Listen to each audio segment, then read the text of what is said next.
Bonjour, une nouvelle vidéo interview avec Virginie Boissière aujourd'hui pour aborder la thématique de l'argent et son travail autour du rêve éveillé. Bonjour Virginie. Bonjour. Alors j'ai parlé que tu accompagnais autour du rêve éveillé. Est-ce que tu veux nous expliquer ce que c'est le rêve éveillé, comment tu accompagnes les personnes avec le rêve éveillé, et puis après on partira sur cette thématique de l'argent, puisque j'avais eu l'occasion de t'écouter sur YouTube, sur une vidéo, tu parlais de cette thématique et j'avais envie de vous la proposer et d'échanger sur ce sujet. Alors moi je travaille donc avec le rêve éveillé, l'astrologie aussi, avec des outils qui offrent de nombreux symboles comme pour avancer vers la connaissance de soi et l'éveil, la guérison. Le rêve éveillé, c'est rêver éveillé. C'est-à-dire que lors d'une séance de rêve éveillé, les personnes vont partir en voyage dans leur inconscient et il va en résulter une histoire sous la forme d'un rêve. Donc avec de nombreuses images, décors, personnages, paysages. Et cette histoire va être porteuse d'un sens révélateur pour la personne, pour son besoin, pour ses problématiques, si le but du rendez-vous part d'une problématique. Il y a en nous quelque chose qui sait et qui peut dialoguer avec nous par le biais du rêve, des images, de l'imaginaire en fait. Et cet imaginaire a beaucoup de voies d'exploration, de dimensions en nous qui ne sont pas forcément accessibles par la pensée, où l'imaginaire va, à mon sens, beaucoup plus loin. Voilà, je ne sais pas si j'ai répondu à ta question. Si. Et du coup, comme j'abordais, en fait, j'avais eu l'occasion d'écouter cette vidéo où tu parlais de l'argent, ça m'avait assez interpellée. Et là, juste avant, on parlait ensemble, en fait, de l'argent et que c'était quelque chose que tu retrouvais dans les personnes que tu accompagnais aussi dans le rêve éveillé. Est-ce que tu peux en dire un peu plus ? Alors oui, moi je me suis intéressée à la question de l'argent parce que je trouvais que c'était un endroit un peu mystérieux dans nos vies et puis aussi très présent et qu'on avait finalement peu d'outils ou peu de compréhension de ce phénomène de l'argent qui prend beaucoup de place dans nos vies à chacun et puis dans la vie collective.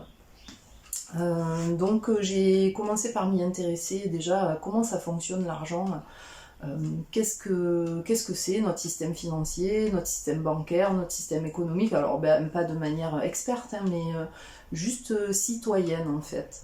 Et donc j'ai mieux compris en m'y intéressant que l'argent c'était quand même quelque chose qui était lié aux croyances, on nous donne un récit autour de l'argent qui nous dit que l'argent c'est quelque chose de rare, de limité, c'est quelque chose qu'on ne peut pas comprendre parce que c'est trop complexe, ça appartient à certains milieux experts dans la matière. Et puis plus j'ai commencé à chercher à comprendre et du coup j'ai commencé un petit peu à comprendre comment était basé notre système économique ou financier, c'est sûrement pas la même chose, mais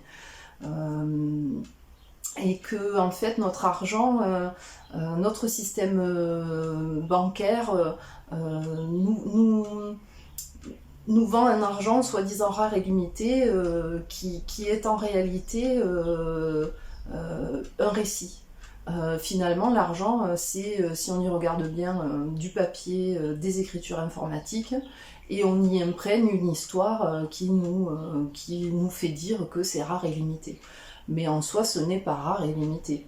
Et cette histoire de rareté, elle fait tout le fond de notre système bancaire qui, du coup, nous montre que il faut s'y intéresser, il faut avoir peur d'en manquer, ce n'est pas abondant, toutes ces valeurs qui font que du coup, qui sont des valeurs finalement pour la conscience d'appauvrissement. Et puis voilà,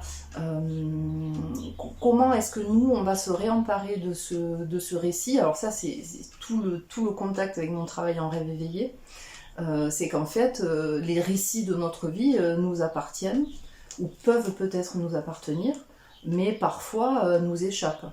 On hérite de certaines valeurs, de certains conditionnements familiaux, sociétaux, notamment autour de l'argent, qui du coup nous enferment dans certaines possibilités, certains comportements qui vont activer certaines réalités à l'extérieur.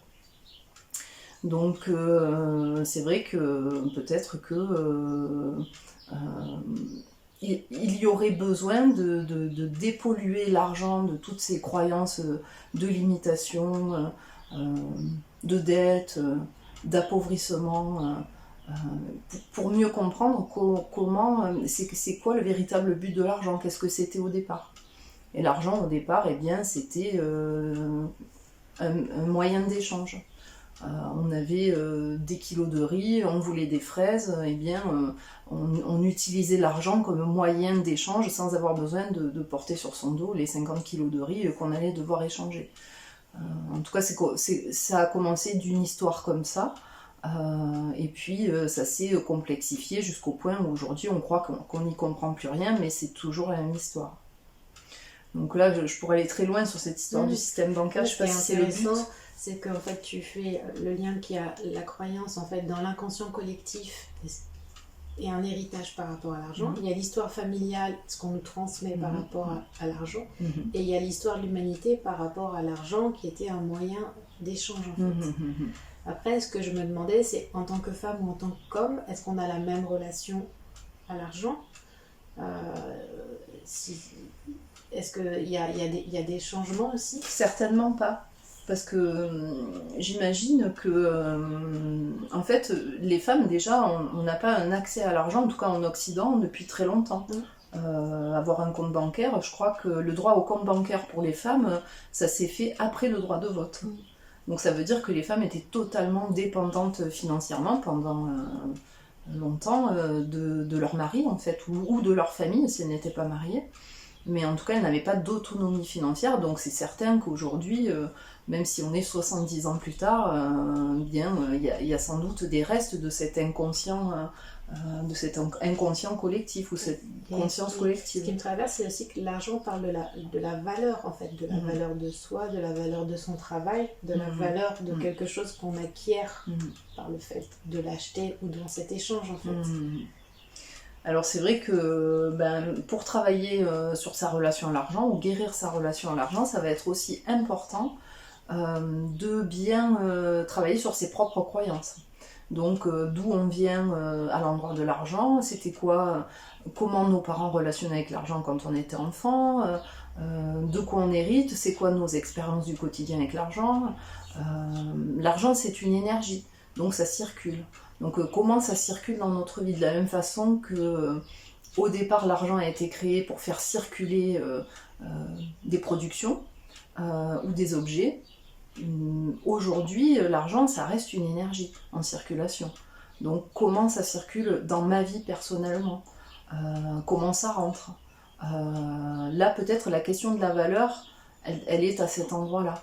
Peut-être comment l'argent vient à moi si j'ai aucune notion de ma valeur personnelle, si je ne valorise pas mes compétences, si je fais au quotidien des choses que je n'aime pas, ou qui ne sont pas en accord avec mes aspirations, eh bien effectivement peut-être que ça va être corrélé avec une difficulté pour que l'argent vienne à moi.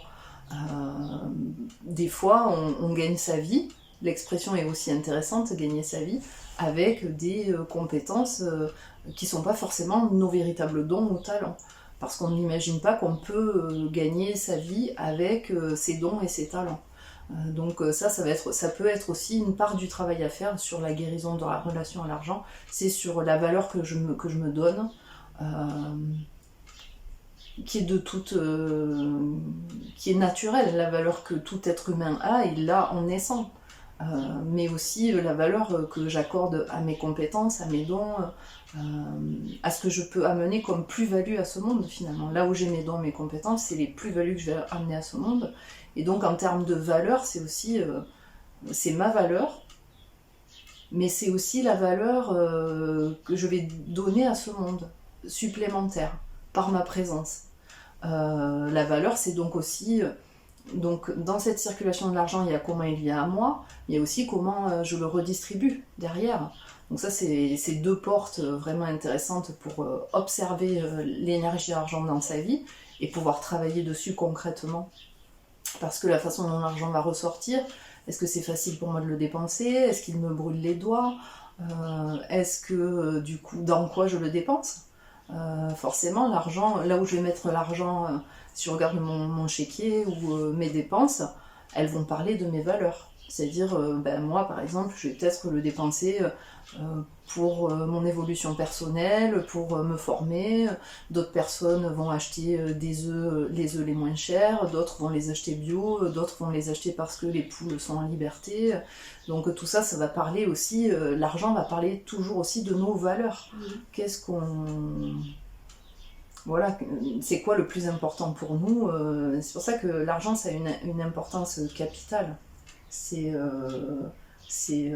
à la fois un outil de compréhension de soi, et c'est aussi un outil de travail de l'impact qu'on peut avoir sur le monde. Parce que forcément, si la valeur, c'est ma valeur, mais c'est aussi la valeur de tout. Et c'est peut-être là que l'argent donne une valeur aux choses.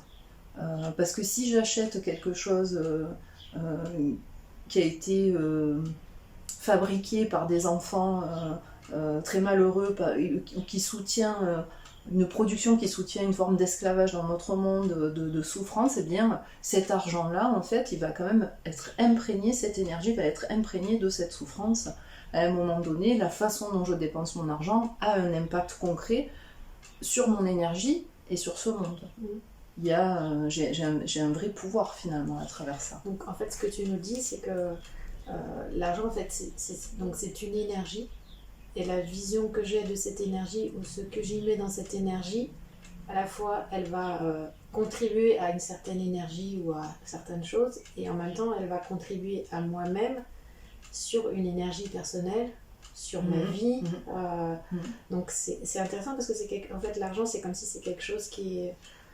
Je voyais ça comme un fluide, en fait, comme de l'eau, en fait, quelque chose qui est perpétuellement en mouvement, et qui en même temps peut du coup à la fois se donner, à la fois on peut recevoir, et à la fois si j'y mets une valeur d'amour, une valeur positive, elle va revenir aussi vers moi dans quelque chose de positif. C'est-à-dire que si par exemple je me dis tiens, je vais mettre cette somme-là dans ces œufs-là ou dans cette chose-là parce que ça vaut tant, ça va aussi me revenir à moi dans quelque chose de qualité, en fait. Oui, pour moi, ça parle directement du karma.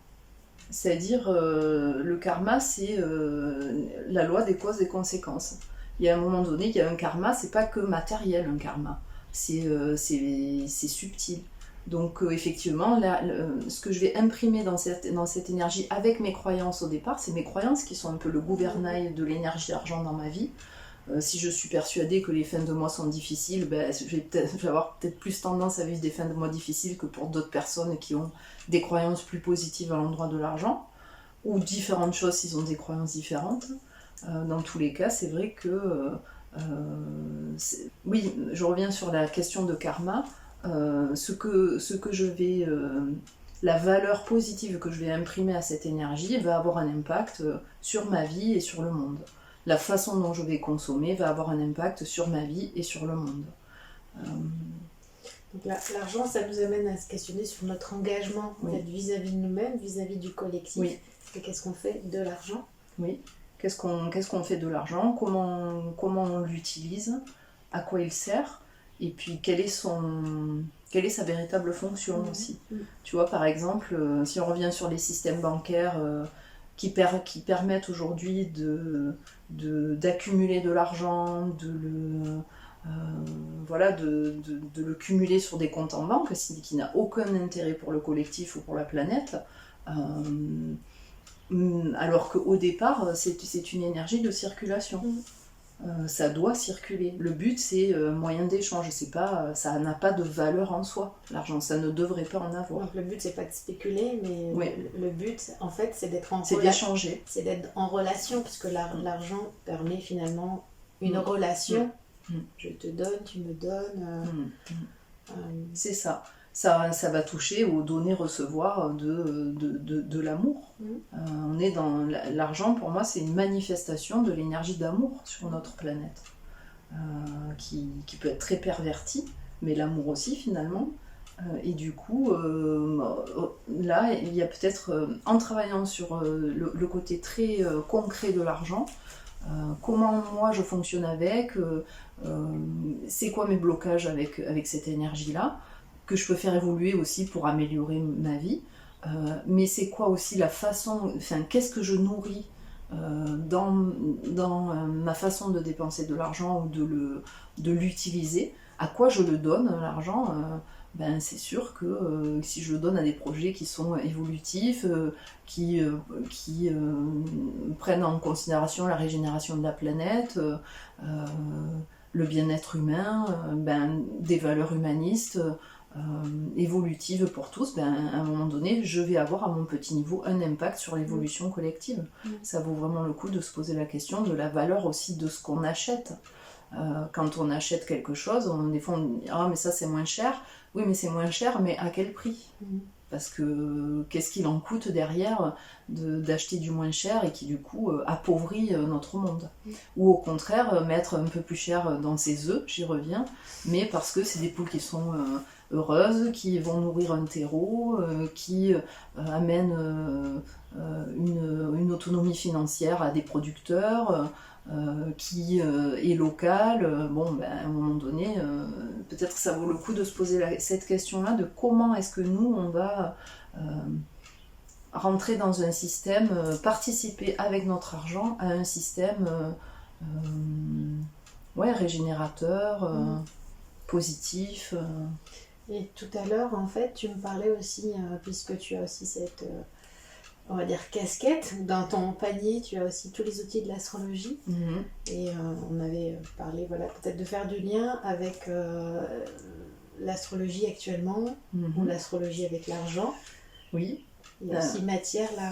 Oui, il y a matière en tout cas. On voit quand même les problématiques d'argent sont au cœur de l'actualité, on va dire, avec l'enrichissement de certains et l'appauvrissement de beaucoup d'autres. Il y a un déséquilibre très fort qui se crée et il va y avoir peut-être besoin de se questionner vraiment sur comment reprendre notre pouvoir de citoyen sur cette énergie argent. Alors avant peut-être d'arriver directement sur l'astrologie, j'aimerais dire un mot sur le fait que quel est le pouvoir de nos récits sur notre vie. Moi je me rends compte en travaillant avec le rêve éveillé que quand on reprend le pouvoir sur certains récits, ou que certains récits inconscients deviennent conscients et du coup se transforment, notre vie se transforme. Je me rends compte que dans notre monde, les médias les médias qui appartiennent par exemple à beaucoup de gens très riches vont raconter une certaine histoire sur l'argent qui va directement nourrir leurs bénéfices. Donc nous avons peut-être ce pouvoir sur nos vies et sur notre collectif, sur l'humanité entière, de reprendre en main les récits sur l'argent, et des choses vont sans doute se présenter à nous dans ce sens-là. On imagine bien que notre monde ne va pas pouvoir durer dans cette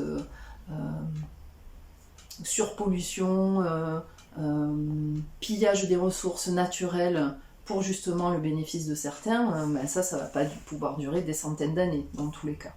Et là, on a un petit rendez-vous astrologique au mois d'avril qui se prépare qui est un alignement de 2 planètes, Jupiter et Uranus, qui vont se rencontrer en Taureau le 21 avril prochain. Alors le Taureau, c'est vraiment un signe qui parle d'argent, de rapport à la terre, à la matière, mais aussi à l'écologie, au bien vivre. Et Jupiter, c'est une planète de développement social.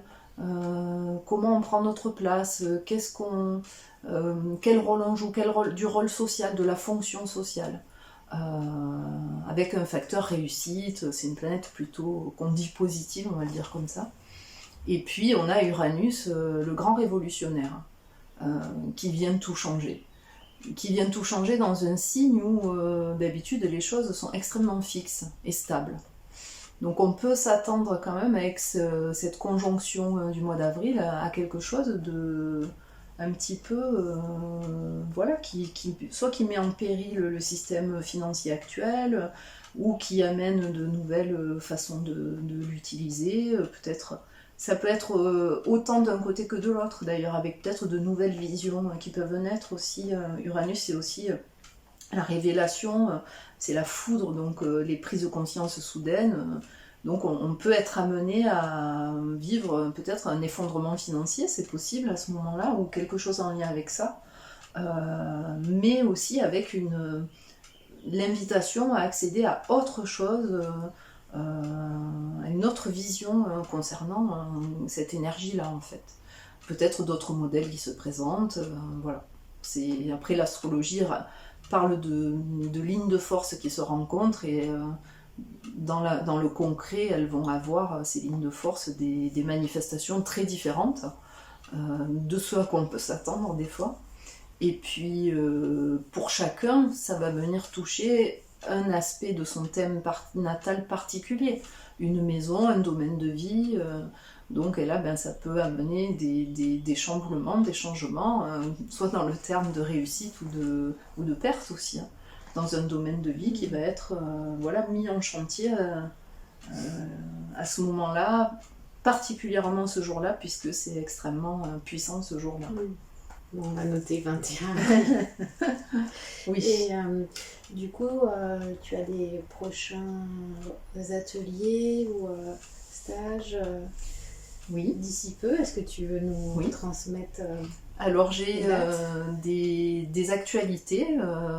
Pour les gens intéressés par le rêve éveillé, je propose une formation de 4 jours sur le thème de l'auto-guérison avec le rêve éveillé, qui aura lieu du 18 au 21 avril 2024. Donc j'ai choisi cette date aussi parce qu'il y avait cet aspect si puissant à ce moment-là, et que j'avais envie d'accompagner, ou en tout cas d'explorer qu'est-ce qui peut se passer pour un groupe dans un moment aussi fort.